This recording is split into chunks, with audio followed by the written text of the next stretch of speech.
Have you ever doubted your purpose because you thought the world didn't need what you had to offer? Let me tell you about Sophia, a writer who learned the power of her happy endings. This is The Courage to Write Joy, story time with Delia and Jade. Sophia had been writing stories for years, weaving tales of hope, triumph, and joy.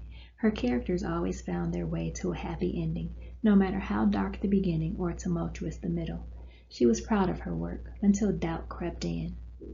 One day, as she scrolled through comments on her latest story, a small voice in her mind whispered, "What if they're tired of happy endings? What if your stories are too predictable?"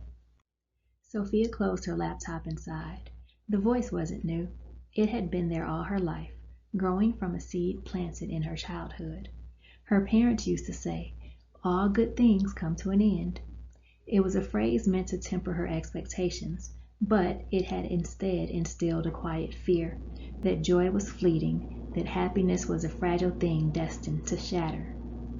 She realized she had carried that fear into her writing. Every time she sat down to create, she fought against the voice that told her success wouldn't last, that her stories wouldn't matter, that she wasn't enough. But Sophia knew why she wrote happy endings. It wasn't about ignoring life's struggles. It was about providing a beacon of hope in a world that could feel heavy with sadness. Her own life had been filled with heartbreak and struggle, and she was tired of it. Writing was her way of declaring, "There is light, there is love, there is possibility." That evening, she opened her Bible and found Romans chapter 12, verse 2. "Do not conform to the pattern of this world, but be transformed by the renewing of your mind." Sophia realized her stories were part of that renewal. Each happy ending was a tiny act of rebellion against despair. She wasn't writing to please an audience, she was writing to offer transformation. If even one reader found hope, courage, or inspiration through her stories, she was fulfilling her purpose. She sat at her desk and wrote a note to herself. "Your stories matter because joy matters. Write the endings you want to see in the world." From that day forward, Sophia wrote without apology.